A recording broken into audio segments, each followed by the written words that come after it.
I miss you." At her words, my face turned as red as a lobster.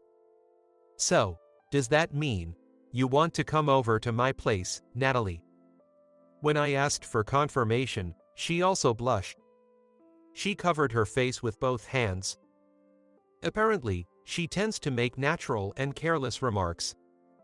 Heart pounding, I raised both my hands. "My name is Jason, I'm 30 years old. I'm a truck driver. Today, like any other day, I picked up cargo at the airport to transport it to various destinations. As a kid, I once got to ride in my father's long-haul truck for a field trip. He looked cool driving, hauling cargo, and communicating with clients, and I decided I wanted to be like him when I grew up. It's noon now. At a convenience store big enough for my truck, I bought lunch and was taking a break when my phone rang. It was Derek. He's been my close friend since middle school, and believe it or not, he's now a pilot. Though we both drive for a living, our jobs couldn't be more different, yet we've stayed good friends. "Hey, what's up?" I answered the phone casually, hearing a chuckle from the other end. "That's your opener. No, long time no see. Or how are you?" It's hardly long time no see, when we just saw each other briefly at the airport last week. When I'm loading cargo at the airport, Derek sometimes pops up. If my work schedule and Derek's free time align, he comes over to see me. I think he's really diligent. By the way, I've never gone out of my way to look for him. Well, whatever. I've got a reason to. You free next Sunday? Hang out with me? I grimaced, unseen on the other end. Don't assume I'm free. But I am. What are we doing? I'm not up for a date with you. I joked, and Derek laughed. I wouldn't want that either. Actually, I've got a dinner planned with a girl, but it turns out she's bringing a friend. I don't want to be the only guy. Can you come? The friend is a flight attendant. At the end, I could almost see his mischievous grin through the phone. Even if I dine with a flight attendant, what good does it do me? I'd just be making you look good. Have you got your eye on one of them? As I spoke, he fumbled for words. Such a transparent guy. Geez, fine. I'll be your wingman then. Both of them are probably after you. It's cruel, really. You should introduce them to some better guys. As I mixed self-deprecation with my response, his tone became serious. You're a good man, you know. His sudden compliment made me a bit embarrassed. Come on, there's no comparison between a glamorous pilot like you and a truck driver like me. See ya. I hung up the phone, feeling awkward. I suppressed a grin. That guy, he really is a good guy. Just one kind word from him lifted my spirits, and I sang to myself while driving. A week later, dressed in the best outfit from my drawer, I met up with Derek. Tall and handsome, he looks good in anything he wears. That day, he was dressed in a fine white knit sweater paired with jeans. Hope you spill pasta sauce all over that. I teased, and he chuckled. Maybe I'll skip ordering anything with tomato sauce. The venue today was an Italian restaurant. Fancy pasta doesn't suit me, but this place has a salad bar with an authentic curry included. While picking a restaurant that would appeal to the ladies, Derek also considered my tastes. From my perspective, he is the perfect guy. It's hard to believe he's still single at this age. After a while, 2 women arrived at the restaurant, both smiling. Sitting across from Derek was Amber. She's a cute woman with short black hair that suits her well. Her knee-length pink dress also looks great on her. Sitting across from me was Natalie. This beauty had her black hair pulled back into a bun, looking as if she came straight from work. She was dressed in a striped shirt and pants. Her good figure was obvious at a glance. Both of them, 2 years younger than us, are 28-year-old flight attendants. After introductions were made, Derek started chatting amiably with Amber, who was sitting in front of him. I wondered if she was the one he was interested in as I observed them. It's so obvious, Natalie and I might as well not even be here. Honestly, I'm not the type who's good with words, nor am I a guy who can chat up women easily. Usually, I mutter to myself while driving my truck and laugh heartily with the old guys at client sites. While wondering what to talk about with her, I safely started a conversation about the weather and the temperature, and she kindly smiled at such dull chatter. After a while, the waiter came to take our orders, and salad plates were distributed to everyone.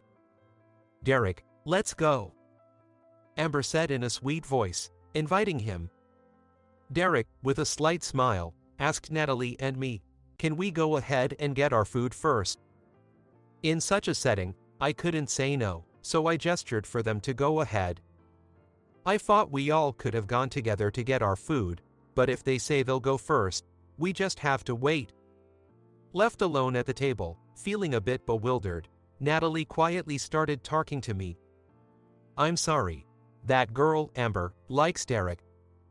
I was a bit surprised. I thought both of them liked him.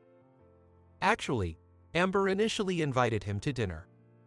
He gently declined, citing that being alone together might lead to misunderstandings. What a situation to be in. Then, finding Natalie nearby, Amber quickly grabbed her, saying, "If she is with us, it won't be just the two of us, right?" And that's how Natalie got roped into this. She asked for my help. I couldn't say no. I hesitated a little, then asked quietly, "So, Natalie, do you also like Derek?" I trailed off, but she shook her head with a smile. "I respect him as a pilot, but I have no romantic feelings for him. I know how Amber feels, and besides, I have no desire to get married." Such beauty, and no desire to marry, what a waste. Oh, maybe not. Was that a subtle hint for me? This meeting was orchestrated for Derek and Amber, and we were just extras. And these extras weren't going to end up together, just to be clear. I chuckled to myself, but knowing the situation made it easier not to feel pressured. I just needed to have a pleasant conversation with this beautiful woman for about 2 hours. Just as they returned, we headed to the salad bar. I filled my plate to the brim with salad and then headed to the curry station to heap on some rice. I topped it off with what turned out to be green curry. Seeing my plate, Natalie's eyes widened. "Are you really going to eat that much curry, even though the pasta is coming?" I grinned and replied playfully, "Because my job is physically demanding." She chuckled softly, "But the curry does look delicious. You don't often find all-you-can-eat green curry, do you?" "I wish I could have some too," she said, looking sadly at my plate. Apparently, if she starts eating curry, she won't be able to finish your pasta. "If you'd like, maybe I could take some of your pasta." When I suggested this, she blushed deeply. "What? No, that's okay. I mean, I couldn't have you eating my leftovers." I was puzzled. "No, if you just share some pasta with me first, it won't be leftovers." At my words, she turned even redder. "Oh, right, yes, that makes sense. Oh, how embarrassing."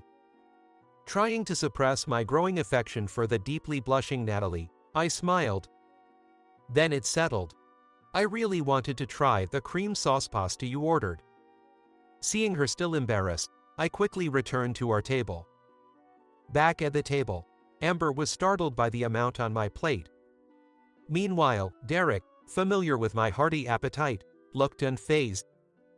But he warned, "You're reaching the age when metabolism starts to slow down. Don't overeat, or you'll end up a fat old man." Still, they were engaged in conversation, so I started eating my salad and curry. "Delicious," I inadvertently exclaimed, interrupting their conversation. "Is it really that good?" When asked, I nodded vigorously. Just then, Natalie returned. Her plate had just a modest amount of rice and curry. She took a bite and her eyes widened. "This is awesome." Hearing this, Derek stood up. I'll get some myself. Followed by Amber, who also got up. I want some too, but, whoa, my diet, she said. Despite her hesitation, she ended up following him. Once again left alone at the table, we shared a wry smile. Even though the four of us were supposed to be together, it often ended up with just the two of us chatting. The more we talked, the more it became clear how much Natalie loved her job. I don't want to quit my job. That's why I don't want to get married. At her words, I tilted my head. Why would you have to quit your job if you got married? Isn't it normal for both partners to work these days? She smiled wryly at my question. Being a flight attendant is pretty demanding. I often have to work shifts like 2 nights and 3 days, or 3 nights and 4 days, making it hard to balance work and home life. I see, so she often has to be away from home. Then a husband who supports you would be great. There must be plenty of men who'd want to support someone like you. I laughed heartily, but she just gave a wry smile. Men, even if they say that, they still have their pride. Her expression was a bit sad. Actually, my mom was a flight attendant too. Hearing this, I was surprised. A mother-daughter pair of flight attendants. That's amazing. She blushed a bit. She didn't plan to marry either, but my dad kept confessing and proposing, insisting he would support her, and she married him thinking he was the one, but... Her face clouded over. By the time I was old enough to understand, he had become an abusive drunk. My heart sank. Just a few years into maintaining a household, it seems he grew weary of it. Especially around 30 years ago, the belief that men worked outside and women maintained the home was still strongly prevalent. While his colleagues advanced in their careers, he had to leave work on time to take care of his daughter. Cooking, doing laundry, cleaning. Why should I, a man, be doing what women are traditionally supposed to do? And my beloved wife rarely comes home. This became more apparent after their daughter Natalie was born. Despite giving up career advancement to support his wife, he couldn't adapt to the life of supporting his daughter as well. And then my mother, she quit the job she loved, Natalie muttered with a hint of anger. With a hint of anger, she muttered. After quitting her job and trying to stabilize the family, she struggled, but ultimately, their relationship did not improve, leading to divorce. Her father, possibly affected by his drinking, passed away a few years after the divorce. No matter how much they promise to support you before marriage, I just can't trust it. Seeing Natalie suppress her anger and force a smile pained my heart. In my family, my father was a truck driver, and my mother worked part-time. Similar to her situation, my long-haul truck driver father would be away for days on end. During that time, my mother took on all the household responsibilities. Although usually gentle, she would scold us brothers fiercely if we misbehaved. It was as if she were taking his place. And when he came home, she would cook delicious meals, and we would all gather around the dinner table. Probably because your mother was there to maintain the home, you have happy memories, right? Natalie suggested. I shook my head. At one point, she found a job she wanted to do, I said. Natalie looked surprised. She became a tour guide for international trips. Her eyes widened even more. Originally proficient in French, she had worked vigorously as a tour guide before marrying my father. After marrying and deciding to start a family, she quit her job, but while she was happy at home, meeting an old colleague from her tour guide days inspired her to work again. She thought she'd wait until all the children were grown, but wanting to keep her French up to scratch, she suggested to my father that she'd like to study French again. Without hesitation, he said she could just go back to being a tour guide. When she expressed concern about being away from home for days, he promised to switch to shorter truck routes to support the home. Thus, he truly requested a job transfer at his company, which was granted, and he managed the household perfectly. Your father, that's incredible. Natalie said, her voice filled with admiration. So, Natalie, if you really want to continue as a flight attendant, there are people who will support you, I said with a smile. That's when Derek interjected. If it was Jason, he'd support you wholeheartedly. Suddenly joining in, he said so. Man, you're silly. Why would someone like Natalie consider someone like me? Speaking to Derek, my tone became casual. Regretting my rough language in front of a lady, Derek just grinned. Hey, how's that cat you saved doing? With the topic suddenly changing, I was taken aback. What? Natalie gasped softly, and I frowned. Yes, it's fine now, the wounds have healed, and it no longer needs that annoying thing around its neck. The Elizabethan collar, right? Is that the one? At the airport? Natalie asked in a trembling voice. Yeah, that's right. As I was about to leave the airport after loading up the truck, some jerk hit a cat and just drove off.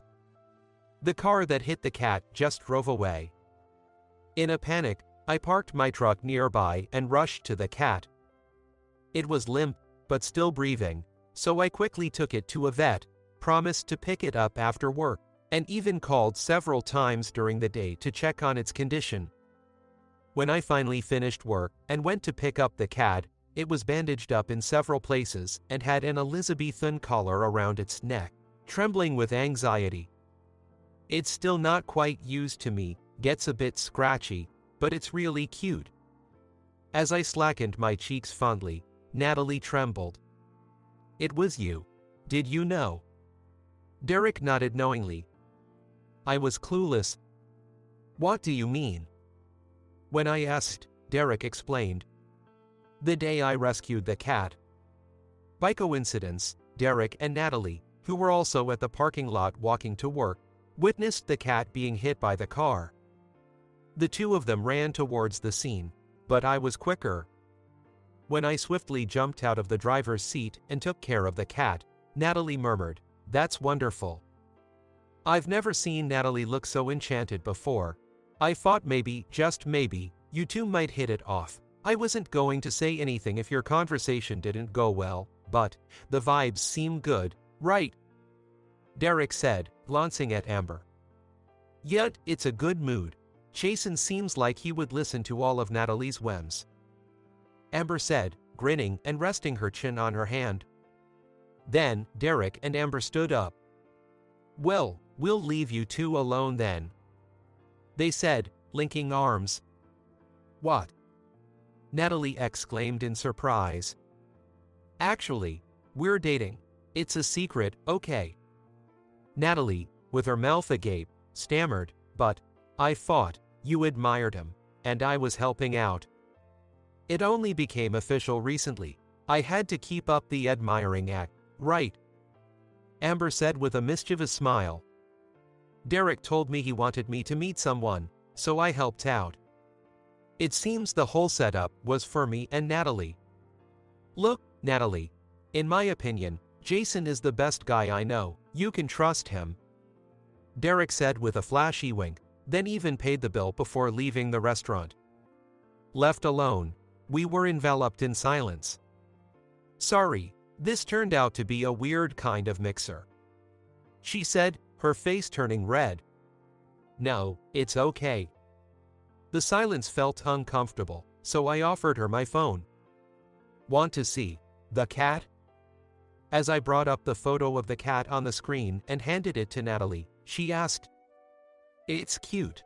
What's its name? As Natalie touched my phone, I felt increasingly aware of her. Despite trying not to think about it, her earlier compliment and being told we were a good match made me conscious. I picked it up at the airport, so, airport, I said, revealing the simple name I had given it. Derek had laughed heartily at my straightforward naming. But Natalie didn't laugh. It's cute. Praising the name airport made my heart race. I'd like to meet it. I blushed red like a lobster. So, does that mean you want to come over to my place, Natalie? When I asked for confirmation, her face turned bright red. What? No, not like that, I mean, yes, it is like that, I'm being forward. She covered her face with both hands. It seems she sometimes makes naive and unintentional remarks. Please, come and play with the cat. I promise I won't make any moves. I won't do anything. I raised both hands as a sign of my promise.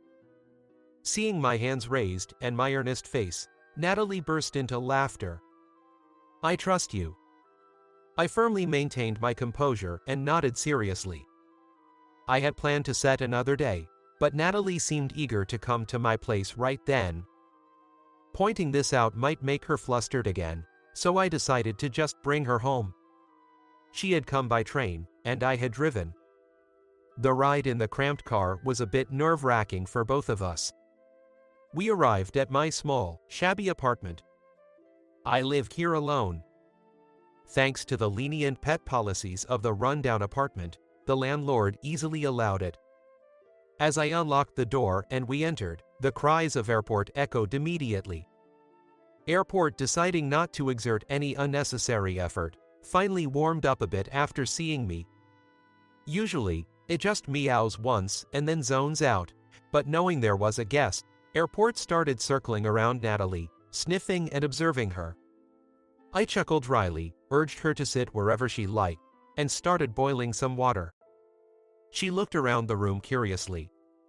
It's quite clean, cleaner than my place, maybe. Hearing this, I chuckled. I don't have many belongings to begin with, and my parents drilled into me the importance of housekeeping.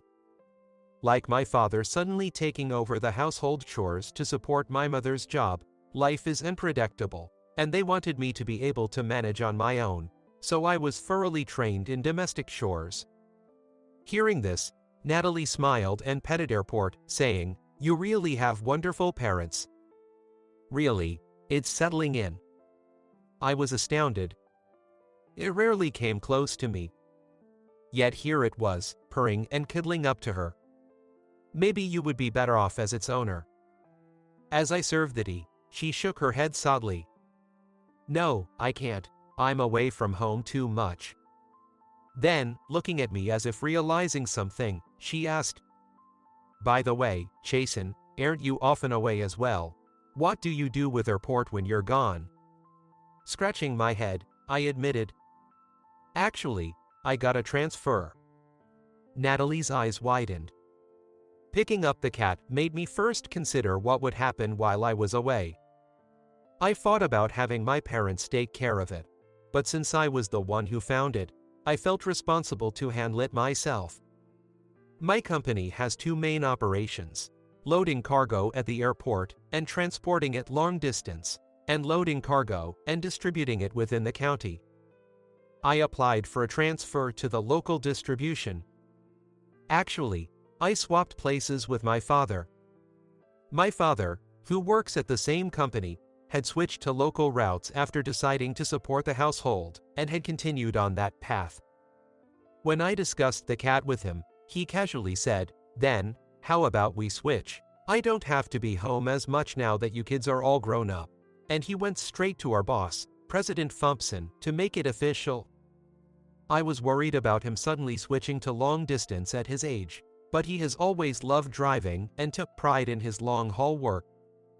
Now, he's happily back on long-distance routes.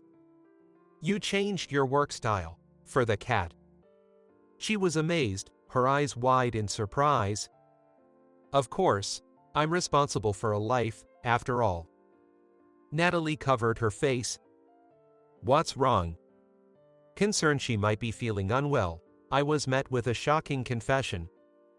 "I think I'm falling for you, Jason." "What?" I yelled out in surprise, so loudly that the neighbor banged on the wall. I had forgotten about the thin walls. Decades later. "Hannah, Tommy, did you brush your teeth? Got everything ready?" My calls were met with a languid reply from Tommy, a first grader, and a firm "I already did it" from Hannah, a responsible third grader. These were the precious children Natalie and I had together. Unbelievably, since then, we started dating, moved in together on a trial basis without any major issues, and despite my doubts about proposing to a beautiful flight attendant like her, I went ahead with a proposal, prepared for rejection. But Natalie excitedly exclaimed, "I've been waiting for this. I've always been waiting. I'm so happy." And she hugged me tightly. She confessed she couldn't say it herself because she felt like she would be a burden. But that wasn't true at all. Indeed, being a flight attendant is demanding. Only after we started dating did I fully realize it. Even though I knew about Derek's pilot schedule, the actual days I could spend with Natalie were incredibly few. Although I sometimes felt lonely, seeing Natalie so vibrant and passionate about her work was incredibly heartwarming. She was truly precious to me. At the same time, I discovered that Natalie was quite disorganized when it came to personal life. The first time I visited her apartment, I was surprised. It looked tidy at a glance, but suddenly, a closet's contents came tumbling out like an avalanche. I couldn't stop laughing. It was like something out of a cartoon. What she struggled with, I excelled at. Conversely, things like shopping, meal planning, and organizing dates and trips, which I'm bad at, were Natalie's strengths. Currently, Natalie buys groceries in bulk on her days off and prepares meal plans. I follow these plans and cook accordingly. Sometimes, we sneak out for a meal, but I make up for it by using the extra ingredients to prepare lunch boxes during the day. In the evening, Natalie returned home laden with bags. The kids joyously greeted her. Airport, now quite an old cat but still sprightly, slowly joined the welcoming circle. I love this scene, where our entire family gathers at the entrance. Welcome home. I cherish being able to say these words every time. I'm home, thanks for everything. Natalie always adds a thank you. After the family dinner, Natalie bathed with the kids and read them a bedtime story. Usually, the kids head straight to bed when it's time to sleep, but they always wait for Natalie to read to them when she's home. It must be an irreplaceable time for Natalie too. After putting the kids to bed, Natalie came out of the bedroom and smiled at me. I made some tea, and we sat side by side on the sofa. Amber just asked where we're planning to go for the kids' summer vacation. Any ideas? I responded with a smile. How about camping? Or an amusement park? What if we do both? That sounds great. Derek and Amber got married a few years ago. Amber quit her job as a flight attendant to support Derek's demanding career. She had always planned to scale back her career no matter whom she married. Our families regularly interact as one big group. Thinking back to when I rescued Airport the cat, if Derek had not noticed Natalie's words then, we might not have this happiness today. Blessed with parents who respected each other's careers, I've been able to honor Natalie's profession in the same way. I am grateful for all these serendipitous connections. Watching Natalie excitedly discuss our next vacation, I cherished the happiness we had.